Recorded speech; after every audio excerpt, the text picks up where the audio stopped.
Hello friends, ನಮಸ್ಕಾರ ಎಲ್ರಿಗೂ. ಎಲ್ಲರೂ ಹೇಗಿದ್ದೀರಾ? Welcome back to Super Mom Freya.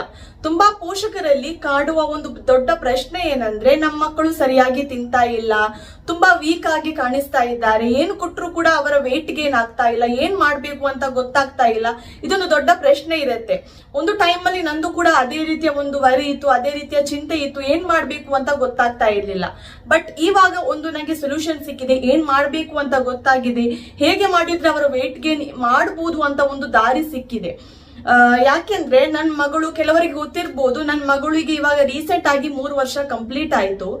ಅವಳ ಬರ್ತ್ ವೇಟ್ ತುಂಬಾ ಚೆನ್ನಾಗಿತ್ತು, 3 kg 200 grams ಇದ್ಲು ಅಟ್ ಬರ್ತ್ ಅಲ್ಲಿ.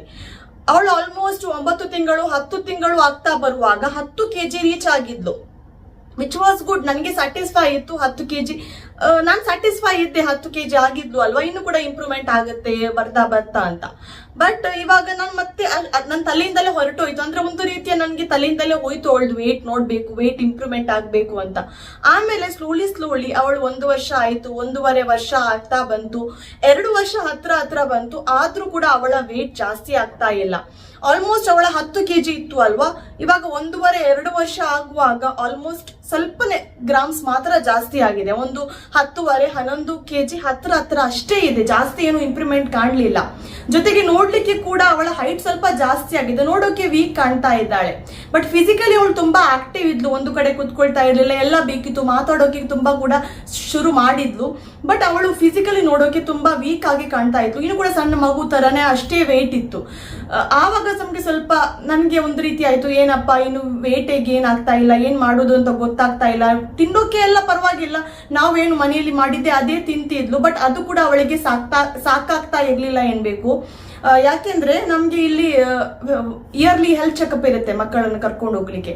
ಮನೆಯಲ್ಲಿ ಕೂಡ ವೇಯಿಂಗ್ ಸ್ಕೇಲ್ ಇತ್ತು, ಬಟ್ ಹಾಸ್ಪಿಟಲ್ಗೆ ಹೋಗುವಾಗ ಇನ್ನು ಕೂಡ ಕ್ಲಿಯರ್ಲಿ ನಾವು ಒಂದು ವೇಟ್ ನ ಕಡೆ, ಹೈಟ್ ನ ಕಡೆ ಜಾಸ್ತಿ ಗಮನ ಕೊಡ್ತೀವಿ ಅಲ್ವಾ. ಸೊ ಆ ಟೈಮಲ್ಲಿ ಡಾಕ್ಟರ್ ಹತ್ರ ಕೂಡ ನಾವು ಕೇಳಿದ್ವಿ. ಅವಾಗ ಅವರು ಹೇಳಿದ್ದು, ಮನೆಯಲ್ಲಿ ಮಾಡಿದ ಹೆಲ್ದಿ ಫುಡ್ ಅನ್ನೇ ಒಂದ್ ಸ್ವಲ್ಪ ಅವರು ಟಿಪ್ಸ್ ಕೂಡ ಶೇರ್ ಮಾಡಿದ್ರು. ಸೊ ಆ ಟಿಪ್ಸ್ ಪ್ಲಸ್ ನನ್ಗೆ ಏನು ಗೊತ್ತಾಯ್ತು ನೋಡಿ, ಅದನ್ನೆರಡು ಕೂಡ ಕಂಬೈನ್ ಮಾಡಿ ನನ್ನ ಮಗಳ ವೇಟ್ ಗೇನ್ ಆಗೋಕೆ ತುಂಬಾನೇ ಹೆಲ್ಪ್ ಆಯ್ತು. ಇದು ಇವಾಗ ನಾನು ಪ್ರೆಸೆಂಟ್ಲಿ ಕೂಡ ನಾನು ಇದು ಫಾಲೋ ಮಾಡ್ತಾ ಇದ್ದೀನಿ. ಅಂಡ್ ನನಗೆ ತುಂಬಾ ಕಾಣ್ತಾ ಇದೆ ಅವಳ ವೇಟ್ ಗೇನ್ ಆಗ್ತಾ ಇರೋದು. ಸೊ ಆ ಟಿಪ್ಸ್ ಏನು, ಸಿಂಪಲ್ ಟಿಪ್ಸ್ ಅನ್ನ ನಿಮ್ ಜೊತೆ ಶೇರ್ ಮಾಡ್ತಾ ಇದ್ದೀನಿ. ಈ ಟಿಪ್ಸ್ ಅನ್ನ ನೀವು ಕೂಡ ಕನ್ಸಿಸ್ಟೆಂಟ್ಲಿ ರೆಗ್ಯುಲರ್ ಆಗಿ ಫಾಲೋ ಮಾಡಿದ್ರೆ ಖಂಡಿತ ನಿಮ್ಮ ಮಕ್ಕಳ ವೇಟ್ ಗೇನ್ ಆಗೋದಕ್ಕೆ ಇದು ತುಂಬಾನೇ ಹೆಲ್ಪ್ ಆಗುತ್ತೆ. ಸೊ ವಿದೌಟ್ ವೇಸ್ಟಿಂಗ್ ಟೈಮ್ ಇವಾಗ ಡೈರೆಕ್ಟ್ಲಿ ನಾವು ಪಾಯಿಂಟ್ಸ್ಗೆ ನಾನು ಪಾಯಿಂಟ್ಸ್ ಮಾಡಿದ್ದೀನಿ, ಪಾಯಿಂಟ್ಸ್ ಬೈ ಪಾಯಿಂಟ್ಸ್ ನಾನು ನಿಮ್ಗೆ ತಿಳಿಸ್ಕೊಡ್ತಾ ಹೋಗ್ತೀನಿ. ಇವಾಗ ಫಸ್ಟ್ ಮಾಡಿದ ಚೇಂಜ್ ಏನಂದ್ರೆ, ನಾವು ಮಿಲ್ಕ್ ಹಾಲು ಕೊಡೋಕೆ ಶುರು ಮಾಡಿದ್ವಿ. ಹಾಲು ಅವಳು ತಗೊಳ್ತಾನೆ ಇರ್ಲಿಲ್ಲ, 2 years ತನಕ ಅವಳು ಎದೆ ಹಾಲು ತಗೊಳ್ತಿದ್ದು. ಬಟ್ ಆಫ್ಟರ್ 2 years ಹಾಲು ನಾವು ಕೊಡುವಾಗ ಅವಳು ಕುಡಿತಾನೆ ಇರ್ಲಿಲ್ಲ. ಬಾಟಲ್ ಕೂಡ ಕೊಟ್ಟು ನೋಡಿದ್ವಿ, ಗ್ಲಾಸ್ ಅಲ್ಲಿ ಹಾಕಿ ಕೂಡ ಕೊಟ್ಟು ನೋಡಿದ್ವಿ, ಕುಡಿತಾನೆ ಇರ್ಲಿಲ್ಲ.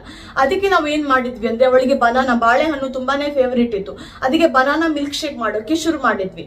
ಸೊ ಬನಾನಾ ಮಿಲ್ಕ್ ಶೇಕ್ ಕೊಡುವಾಗ ಆ ಟೇಸ್ಟ್ಗೆ ಅವಳು ಸ್ವಲ್ಪ ತಿನ್ಲಿಕ್ಕೆ, ಕುಡಿಲಿಕ್ಕೆ ಶುರು ಮಾಡಿದ್ಲು. ಬನಾನಾ ಮಿಲ್ಕ್ ಶೇಕ್ ಸ್ವಲ್ಪ ಮನೆಯಲ್ಲೇ ಮಾಡೋದು, ಸ್ವಲ್ಪ ತಿಕ್ ಪೇಸ್ಟ್ ಆಗಿ ಸಿಗುತ್ತೆ, ಅದನ್ನ ಅವಳು ಸ್ಪೂನ್ ಅಲ್ಲಿ ತಿಂತಿದ್ಲು. ಬಟ್ ಲೇಟರ್ ಸ್ವಲ್ಪ ದಿನ ಆದ್ಮೇಲೆ ಒಂದು ದಪ್ಪ ಸ್ಟ್ರಾ ಸಿಗುತ್ತಲ್ವಾ, ಸ್ಟೀಲ್ ಸ್ಟ್ರಾ, ಅದರಲ್ಲಿ ಕುಡಿಲಿಕ್ಕೆ ಶುರು ಮಾಡಿದ್ಲು.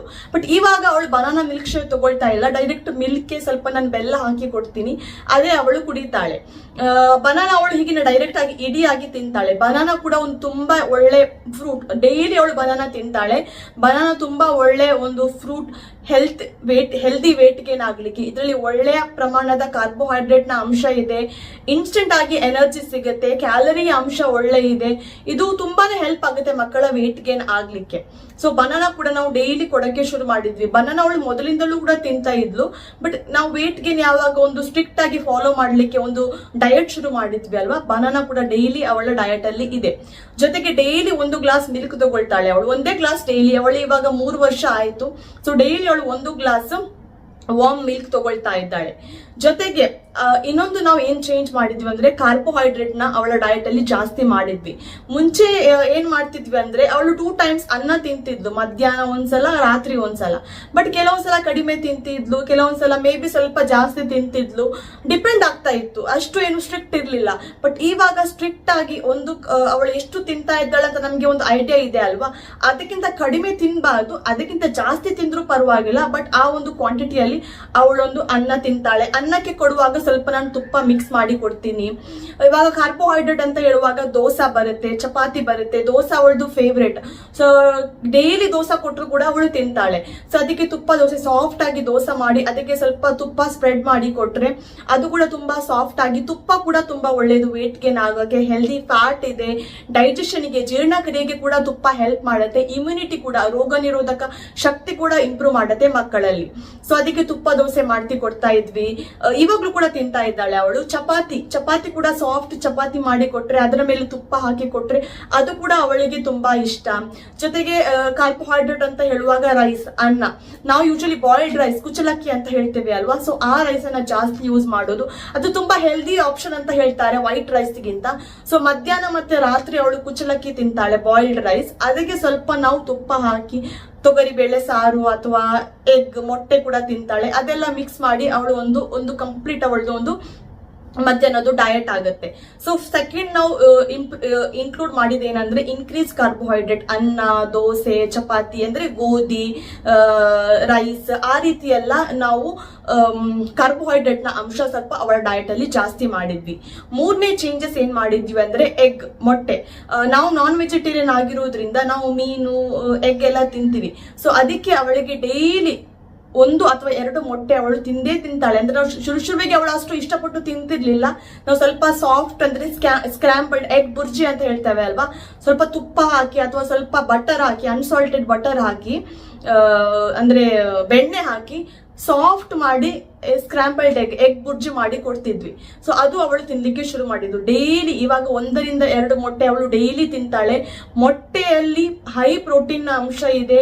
ನಿಮ್ಮ ಬೋನ್ ಹೆಲ್ತ್, ನಿಮ್ಮ ಮೂಳೆಯ ಹೆಲ್ತ್ಗೆ, ಬಾಡಿ ಮಸಲ್ ಎಲ್ಲ ಇಂಪ್ರೂವ್ಮೆಂಟ್ ಮಾಡ್ಲಿಕ್ಕೆ, ಮಸಲ್ ಹೆಲ್ತ್ಗೆ, ಸ್ನಾಯುಗಳ ಹೆಲ್ತ್ಗೆ, ಮಸಲ್ ಇಂಪ್ರೂವ್ಮೆಂಟ್ ಆಗ್ಲಿಕ್ಕೆ ಇದು ಬಾಡಿ ಬಿಲ್ಡಿಂಗ್ ಫುಡ್ ಅಂತ ಕೂಡ ಕರೀತಾರೆ ಮೊಟ್ಟೆಯನ್ನ. ಸೊ ಇದನ್ನ ಡೈಲಿ ನಾವು ಬಿಡದೆ, ಮಿಸ್ ಮಾಡದೆ ಡೈಲಿ ಅವಳಿಗೆ 1 ರಿಂದ 2 ಮೊಟ್ಟೆ ಕೊಡ್ತೀವಿ. ಅವಳಿಗೆ ಏನು ಕೂಡ ತೊಂದರೆ ಆಗೋದಿಲ್ಲ. ಕೆಲವು ಹೇಳ್ತಾರೆ ಮಕ್ಕಳಿಗೆ ಹೀಟ್ ಆಗುತ್ತೆ ಅಂತ, ಬಟ್ ಅವಳಿಗೆ ಏನೂ ಕೂಡ ತೊಂದರೆ ಇಲ್ಲ. ಜೊತೆಗೆ ಅವಳು ಚೆನ್ನಾಗಿ ನೀರು ಕುಡಿಯೋದ್ರಿಂದ, ಜೊತೆಗೆ ಅವಳು ವೆಜಿಟೇಬಲ್ ಕೂಡ ನಾವು ಇನ್ಕ್ಲೂಡ್ ಮಾಡ್ತೀವಿ. ತೊಗರಿ ಬೇಳೆ ಸಾರು ಆಗಿರ್ಬೋದು ಅಥವಾ ಪಾಲಕ್ ಆಗಿರ್ಬೋದು, ಅದೆಲ್ಲ ನಾವು ಇನ್ಕ್ಲೂಡ್ ಮಾಡೋದ್ರಿಂದ ಅವಳಿಗೆ ಕಾನ್ಸ್ಟಿಪೇಷನ್ ನ ಸಮಸ್ಯೆ ಏನು ಕೂಡ ಆಗೋದಿಲ್ಲ, ಹೀಟ್ ಕೂಡ ಅವಳಿಗೆ ಏನು ಅನಿಸೋದಿಲ್ಲ. ಸೊ ಅವಳೆ ಕಂಪ್ಲೀಟ್ ಆಗಿ ಅಡ್ಜಸ್ಟ್ ಆಗಿದೆ. ಇವಾಗ ಅವಳಿಗೆ ಡೈಲಿ ಮೊಟ್ಟೆ ಕೊಡ್ತೀವಿ. ಮೊಟ್ಟೆಯಲ್ಲಿ ನಾವು ಮೊದಲೇ ಹೇಳಿದಾಗೆ ತುಂಬಾ ಹೈ ಪ್ರೋಟೀನ್ ಅಂಶ ಇದೆ, ಜೊತೆಗೆ ಕೋಲಿನ್ ಎಂಬ ಅಂಶ ಇರೋದ್ರಿಂದ ಇದು ಬ್ರೈನ್ ಫುಡ್ ಕೂಡ. ಮಕ್ಕಳ ಬ್ರೈನ್ ಡೆವಲಪ್ಮೆಂಟ್ ಆಗ್ಲಿಕ್ಕೆ, ಬುದ್ಧಿಶಕ್ತಿ ಇಂಪ್ರೂವ್ಮೆಂಟ್ ಆಗ್ಲಿಕ್ಕೆ ಕೂಡ ತುಂಬಾನೇ ಹೆಲ್ಪ್ ಮಾಡುತ್ತೆ ಎಗ್. ಸೊ ಮೂರನೇ ನಾವು ಚೇಂಜಸ್ ಮಾಡಿದ್ದಂದ್ರೆ ಎಗ್. 4ನೇದು ಇವಾಗ ನಾನು ನಿಮ್ಗೆ ಜಸ್ಟ್ ಹೇಳಿದ್ದೆ, ಘೀ, ತುಪ್ಪವನ್ನು ನಾವು ಡೈರೆಕ್ಟ್ ಆಗಿ ತುಪ್ಪ ಕೊಡ್ಲಿಕ್ಕೆ ನಮ್ಗೆ ಆಗೋದಿಲ್ಲ. ಸೊ ನಾನೇನ್ ಮಾಡ್ತೀವಿ ಅಂದ್ರೆ ಅನ್ನದ ಮೇಲೆ, ಬಿಸಿ ಅನ್ನದ ಮೇಲೆ ತುಪ್ಪ ಹಾಕಿ ಕೊಡ್ತೀವಿ. ಎಗ್ ಬುಜ್ಜಿ ಮಾಡಿದ್ರೆ ಅದರ ಮೇಲೆ ತುಪ್ಪ ಹಾಕಿ ಕೊಡ್ತೀವಿ. ಅಥವಾ ತುಪ್ಪ ದೋಸೆ ಅಂದ್ರೆ ಬಿಸಿ ದೋಸೆಯ ಮೇಲೆ ತುಪ್ಪ ಹಾಕಿ, ಅಥವಾ ಚಪಾತಿ ಮೇಲೆ ತುಪ್ಪ ಹಾಕಿ, ಏನಾದ್ರೂ ಅವಳಿಗೆ ಕೊಡುವ ಫುಡ್ ಬಿಸಿ ಮಾಡಿ ಕೊಡುವ ಫುಡ್ ಮೇಲೆ ಒಂದ್ ಸ್ವಲ್ಪ ತುಪ್ಪ ಹಾಕಿ, ಅದು ಸ್ವಲ್ಪ ತಣ್ಣಗಾದ್ಮೇಲೆ ಮತ್ತೆ ಮಗುವಿಗೆ ಅವಳು ತಿಂತಾಳೆ. ಸೊ ಇದು ಕೂಡ ನಾವು ಚೇಂಜ್ ಮಾಡಿದ್ದು ತುಪ್ಪದಲ್ಲಿ ಕೂಡ ತುಂಬಾ ಹೆಲ್ದಿ, ಇವಾಗಷ್ಟೇ ಹೇಳಿದೆ, ಹೆಲ್ದಿ ಫ್ಯಾಟ್ ಇದೆ, ಡೈಜೆಷನ್ಗೆ, ಜೀರ್ಣಕ್ರಿಯೆಗೆ ತುಂಬಾ ಹೆಲ್ಪ್ ಮಾಡುತ್ತೆ, ರೋಗ ನಿರೋಧಕ ಶಕ್ತಿ ಕೂಡ ಇದು ಇಂಪ್ರೂವ್ ಮಾಡುತ್ತೆ. ಇದು ಚೇಂಜಸ್ ಮಾಡಿದ್ದು. ಇದ್ರ ಜೊತೆಗೆ ಎಷ್ಟು ನಾವು ಏನ್ ಚೇಂಜಸ್ ಮಾಡಿದ್ವಿ ಅಂದ್ರೆ ಫ್ರೂಟ್ಸ್ ಅಲ್ಲಿ ಮುಂಚೆ ಏನಾಗ್ತಾ ಇತ್ತು, ಫ್ರೂಟ್ಸ್ ಯಾವಾಗ ಕೇಳ್ತಿದ್ದು ನಾವು ಅವಳಿಗೆ ಕೊಡ್ತಾ ಇದ್ವಿ. ಕೆಲವೊಂದ್ಸಲ ಬೆಳಿಗ್ಗೆ ಎದ್ದ ತಕ್ಷಣ ಫ್ರೂಟ್ ಬೇಕು ಅಂತ ಹೇಳಿದ್ರೆ ಫ್ರೂಟ್ ಕೊಡ್ತಿದ್ವಿ, ಅಥವಾ ಮಧ್ಯದಲ್ಲಿ ಏನಾದ್ರು ಹಸಿವೆ ಆಗ್ತಾ ಇತ್ತು ಅಂದ್ರೆ ಫ್ರೂಟ್ಸ್ ಕೊಡ್ತಿದ್ವಿ. ಬಟ್ ಡಾಕ್ಟರ್ ಏನ್ ಹೇಳಿದ್ರಂದ್ರೆ, ನೀವು ಆಸ್ ಅ ಸ್ನಾಕ್ ಫ್ರೂಟ್ಸ್ ಅನ್ನ ಕೊಡ್ಬೇಡಿ. ಯಾಕೆಂದ್ರೆ ಮಗುವಿಗೆ ಹಸಿವಿರುತ್ತೆ, ಅದ್ರ ತಕ್ಷಣ ನೀವು ಫ್ರೂಟ್ ಕೊಟ್ರೆ ಮಗುವಿನ ಹಸಿವೆ ಅದರಲ್ಲೇ ಕಂಟ್ರೋಲ್ ಆಗುತ್ತೆ. ಮತ್ತೆ ಮಗು ಊಟ ಮಾಡೋಕೆ ಅಥವಾ ಏನಾದ್ರೂ ಹೆಲ್ದಿ ತಿನ್ನೋಕೆ ಮಗು ಬೇಡ ಅನ್ನುತ್ತೆ. ಸೊ ಹಾಗಾಗಿ ನೀವು ಏನ್ ಮಾಡ್ಬೇಕು ಅಂದ್ರೆ, ಫ್ರೂಟ್ಸ್ ಅನ್ನ ಆಫ್ಟರ್ ಅ ಹೆವಿ ಮೀಲ್, ಅಂದ್ರೆ ಬೆಳಿಗ್ಗೆ ಬ್ರೇಕ್ಫಾಸ್ಟ್ ಆದ್ಮೇಲೆ ಒಂದ್ ಸ್ವಲ್ಪ ಹೊತ್ತಾದ್ಮೇಲೆ 1 ಬೌಲ್ ಫ್ರೂಟ್ಸ್ ಕೊಡ್ಬೋದು. ಇಲ್ಲದಿದ್ರೆ ಮಧ್ಯಾಹ್ನದ ಊಟ ಆದ್ಮೇಲೆ 1 ಬೌಲ್ ಫ್ರೂಟ್ಸ್ ಕೊಡಿ. ಸ್ವಲ್ಪ ಹೊತ್ತಾದ್ಮೇಲೆ, ರಾತ್ರಿಯ ಊಟ ಆದ್ಮೇಲೆ ಒಂದ್ ಸ್ವಲ್ಪ ಫ್ರೂಟ್ಸ್ ಕೊಡಿ. ಆಸ್ ಅ ಸ್ನಾಕ್ ಅಂದ್ರೆ ಸಡನ್ ಆಗಿ ಮಗುವಿಗೆ ಹಸಿವೆ ಆಗ್ತಾ ಇದೆ ಅಂತ ಡೈರೆಕ್ಟ್ ಆಗಿ ಫ್ರೂಟ್ಸ್ ಕೊಡ್ಲಿಕ್ಕೆ ಹೋಗ್ಬೇಡಿ. ಯಾಕೆಂದ್ರೆ ಹಸಿವೆ ಟೈಮ್ ಅಲ್ಲಿ ನೀವು ಫ್ರೂಟ್ಸ್ ಕೊಟ್ರೆ ಮಗುವಿನ ಒಂದು ಹಂಗರ್ ಅದನ್ನ ಫ್ರೂಟ್ಸ್ ತಿಂದೇ ಹೋಗುತ್ತೆ, ಮತ್ತೆ ಮಗು ಬೇರೆ ತಿನ್ಲಿಕ್ಕೆ ಏನು ಹಠ ಮಾಡುತ್ತೆ. ಸೊ ಹಾಗಾಗಿ ಫ್ರೂಟ್ಸ್ ಅನ್ನ ಆಫ್ಟರ್ ಅ ಹೆವಿ ಮೀಲ್ ನೀವು ಕೊಟ್ರೆ ಕೂಡ ನಿಮ್ಗೆ ತುಂಬಾನೇ ಬೆನಿಫಿಟ್ ಇರುತ್ತೆ. ಅಂಡ್ ಫ್ರೂಟ್ಸ್ ಅಲ್ಲಿ ಡೈಲಿ ಅವಳು ಬಾಳೆಹಣ್ಣು ತಗೊಳ್ತಾ ಇದ್ದಾಳೆ. ಮತ್ತೆ ಸೀಸನಲ್ ಫ್ರೂಟ್ಸ್, ಇವಾಗ ಸ್ವಲ್ಪ ಟೈಮ್ ನ ಹಿಂದೆ ಬನಾನಾ ಮ್ಯಾಂಗೋ ಮಾವಿನ ಹಣ್ಣಿನ ಸೀಸನ್ ಇತ್ತು. ಸೊ ಆ ಟೈಮಲ್ಲಿ ನಾವು ಡೈಲಿ ಅವಳಿಗೆ ಮಾವಿನ ಹಣ್ಣು ಕೊಡ್ತಾ ಇದ್ವಿ, ಸೀಸನಲ್ ಫ್ರೂಟ್ಸ್ ಅನ್ನ. ಆ ಸೀಸನ್ಗೆ ಆ ಫ್ರೂಟ್ಸ್ ಅನ್ನ ಕೊಟ್ರೆ ಮಕ್ಕಳಿಗೆ ತುಂಬಾನೇ ಬೆನಿಫಿಟ್ ಸಿಗುತ್ತೆ ಇದರಿಂದ. ಜೊತೆಗೆ ಫ್ರೂಟ್ಸ್ ಅಲ್ಲಿ ನ್ಯಾಚುರಲ್ ಶುಗರ್ಸ್ ಇರೋದ್ರಿಂದ ಅವರಿಗೆ ಎನರ್ಜಿ ಕೂಡ ಸಿಗುತ್ತೆ ಇನ್ಸ್ಟೆಂಟ್ ಆಗಿ. ಜೊತೆಗೆ ಅವರ ವೇಟ್ ಹೆಲ್ದಿಯಾಗಿ ಇಂಪ್ರೂವ್ಮೆಂಟ್ ಮಾಡ್ಲಿಕ್ಕೆ ಕೂಡ ಇದು ತುಂಬಾನೇ ಹೆಲ್ಪ್ ಮಾಡುತ್ತೆ. ಸೊ ಈ ಎಲ್ಲ ಚೇಂಜಸ್ ಅನ್ನ, ಸಣ್ಣ ಪುಟ್ಟ ಚೇಂಜಸ್ ಅನ್ನ ಅವಳ ಡಯಟ್ ಅಲ್ಲಿ ನಾವು ಯಾವಾಗಿಂದ ಮಾಡೋಕೆ ಶುರು ಮಾಡಿದ್ವಿ ನೋಡಿ, ಆವಾಗದಿಂದ ಅವಳ ವೇಟ್ ಅಲ್ಲಿ ನಾವು ಜಾಸ್ತಿ ನೋಟಿಸ್ ಮಾಡ್ತಾ ಇದ್ವಿ. ಅವಳ ವೇಟ್ ಅಲ್ಲಿ ನಾವು ಇಂಪ್ರೂವ್ಮೆಂಟ್ ಕಂಡಿದ್ದೀವಿ. ಸೊ ಈ ಎಲ್ಲ ಸಣ್ಣ ಪುಟ್ಟ ಚೇಂಜಸ್ ಮಾಡೋದ್ರಿಂದ ನಮ್ಗೆ ತುಂಬಾನೇ ಬೆನಿಫಿಟ್ ಆಗಿದೆ. ಇವಾಗದು ಅವಳದು ಫುಡ್ ರಿಟೀನ್ ಹೇಳೋದಾದ್ರೆ, ಬೆಳಿಗ್ಗೆ ಬ್ರೇಕ್ಫಾಸ್ಟ್ ಮಾಡ್ತಾಳೆ. ಬೆಳಿಗ್ಗೆ ಬ್ರೇಕ್ಫಾಸ್ಟ್ ಆದ್ಮೇಲೆ ಒಂದು 10 ಗಂಟೆಗೆ ಒಂದು ಸಣ್ಣ ಸ್ನಾಕ್ ತಿಂತಾಳೆ, healthy snack. Carbohydrate rich snacks ಇದ್ರೆ ಒಳ್ಳೇದು. ಮಧ್ಯಾಹ್ನದ್ದು ಊಟ ಮಾಡ್ತಾಳೆ. ಹಾಗೆ ಸಂಜೆಗೆ ಒಂದು 4 ಗಂಟೆ ಆಗುವಾಗ ಒಂದು ಹೆಲ್ದಿ ಸ್ನಾಕ್ಸ್ ಇರುತ್ತೆ. ರಾತ್ರಿ ಒಂದು ರಾತ್ರಿದ್ದು ಊಟ ಮಾಡ್ತಾಳೆ. ಆಮೇಲೆ 8-9 ಗಂಟೆ ಆಗುವಾಗ ಮಲಗ್ತಾಳೆ.